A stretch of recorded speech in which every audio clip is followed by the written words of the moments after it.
And here we go, ready for a fight night over in Russia with Dmitry Bivol, 35 years old, 6 foot, with a 72-inch reach, fighting out of the orthodox stance.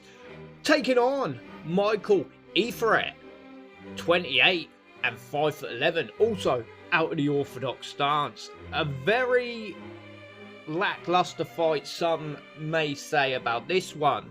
People would like to see the Beterbiev trilogy. People would like to see the Benavidez fight against Bivol, since he recently actually moved up to cruiserweight, but probably his long-term future sits right here in the light heavyweight division. But Michael Eiftet, he done what he done. He got into a mandatory position, considering he had a loss very quickly. A good shot there from Dmitry Bivol. He got there very quickly, and he sat around and he's waited for his shot. And now that has been ordered, that has been sanctioned by the IBF, and this is the fight that we've got. Now the question is there any chance that Michael Eiftet can do the impossible and defeat Dmitry Bivol? I think not.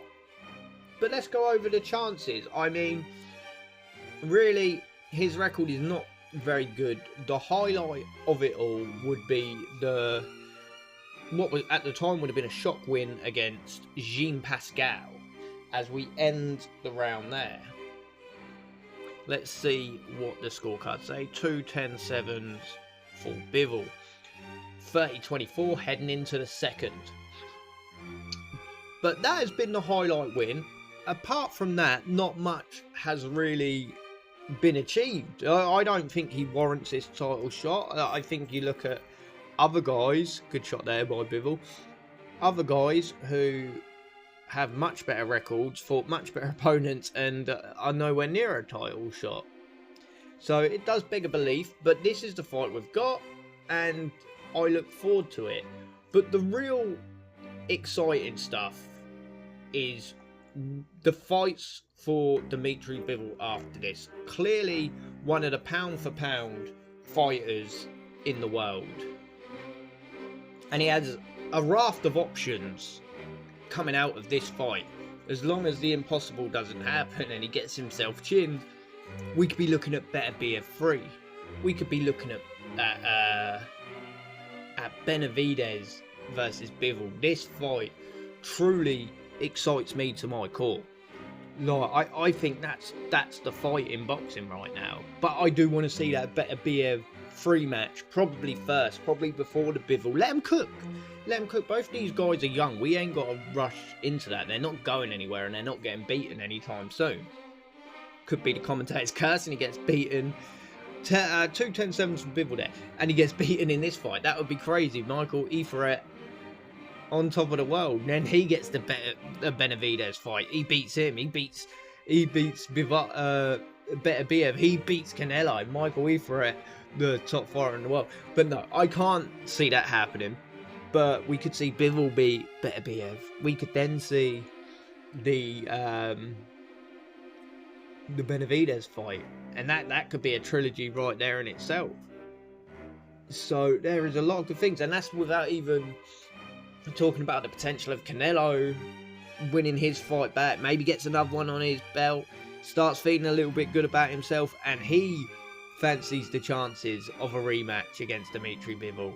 Like, there is a real raft of options there. Like, and it excites me. It excites me, especially the light heavyweight division is always one of them divisions. It's a glamorous division. Like, a lot of good fighters have fought there in the past, and it's good to see it back, getting close to that spot. We also have Callum Smith in the mix there, and as a UK fight fan, we've got a bunch of guys. We've got Smith, we've got Buatsi. Maybe we see a Buatsi Yard fight. The winner of that, Yard looks a bit out of it at the moment because he's always lost at the top level. Buatsi lost to Callum Smith, but that's his only loss. If Buatsi and Yard fight, which, look, probably won't happen. We've been talking about this fight for years, but if they did, the winner of that would take that next step and be in line for a title. We had Zach Chelli the other day, David Morrell. He fought Benavidez. That was a big fight, like pretty competitive. Chelli wiped him out. Chelli's a British level guy. You know, we could do Zach Chelli versus Willie Hutchins. Then the winner of that would be in line for a title shot. So we've got so many options in that division. We've also got Dezenbekov as well. Guy fighting over in Zuffa. He looks very exciting. I watched one of the Zuffa cards. Caught an eye on him. And oh, good shot there by Dmitry Bivol as he puts Michael Eiftet down. He's back up. Oh my god, what an uppercut that was. That could be it. Oh, right at the end of the round. The Bellas saved the man there. Let's see what the scorecards say for that. So we have got 3 10-7s for Bivol. As we go into the fifth, it is 120 to 91. Big advantage for Bivol. I don't think anyone's shocked. I think mainly the chance that Eiftet has is a puncher's chance. So, you know, he shouldn't get too beat up on where he is. Now, going over the British potential opponents for Dmitry Bivol, like I forgot one man. And that is obviously Ben Whittaker. Ben Whittaker also in that light heavyweight division. Really needs a couple more shots. But I think Ben Whittaker poses a lot more problems than Michael Eiftet. Like, I am not going to sit here and say I'm some Michael Eiftet aficionado. Maybe I'm wrong. But oh, an amazing shot. What a shot. Bivol is looking on fire today. But Eiftet back to his feet. Probably will survive the round, although there was only a second left in the last round and he cleaned him down for a second time. But another round in the books there.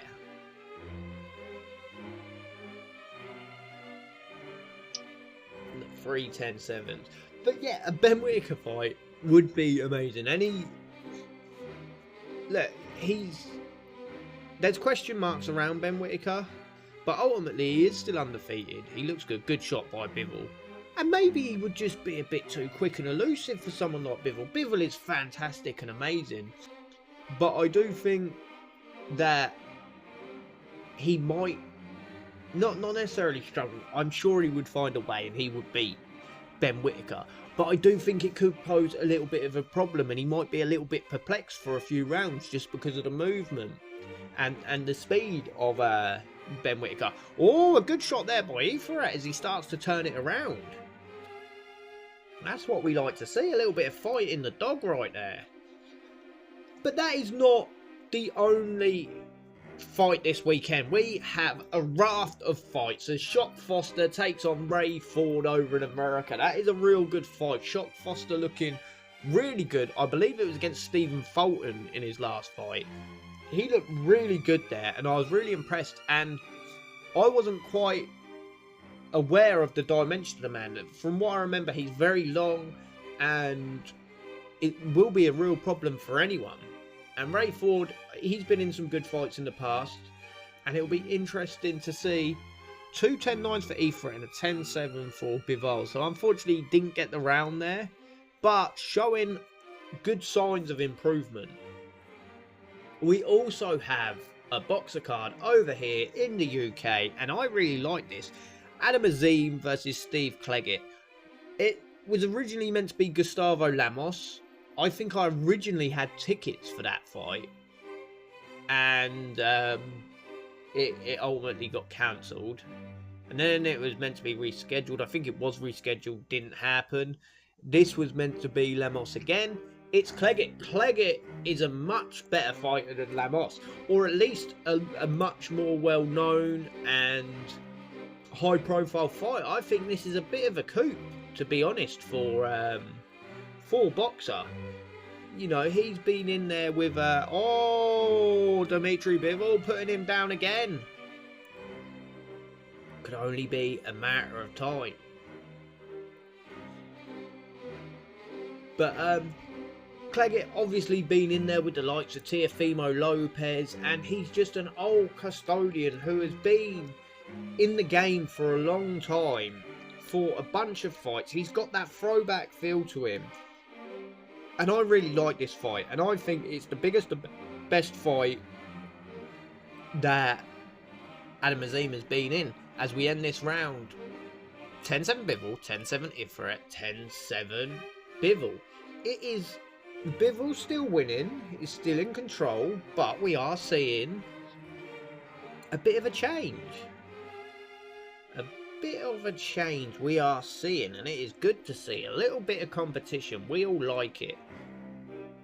But, you know, so yeah, I think Steve Claggett is a much better opponent for Adam Azim, and it will be great to see him out. Adam Azim, a fantastic fighter. A fantastic fighter as Dmitry Bivol goes down. Can he get up? It would be a shock if he didn't. He has got up, but this fight is on. It is on like Donkey Kong. It's just got a little bit interesting. But yes, we have that fight over in the UK. And on the undercard, we also have up-and-comer Fran Hennessy making her way a bit up the ranks, looking good in her career. She taking on an Italian. I'm not too sure about the girl, not gonna bullshit. Not seen her fight, but I know she has a very similar record to Fran Hennessy. I believe she's 8-0 as well, or potentially 8-1. But Fran Hennessy, 8-0, 21 years old, really one to watch, and it would be good to see her out. And again, over in America, we also have Amanda Serrano fighting. 10-8 Eiftet, 10-7 Bivol, 10-7 Eiftet. He has won a round here. I don't think many people would have saw that coming. I don't think many people would have seen the knockdown coming.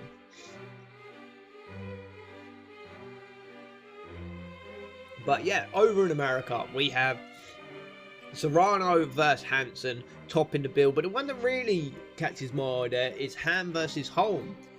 Holly Holm being in a world title shot. And what a story. I don't think it's getting a bit of attention now as the fight week draws closer.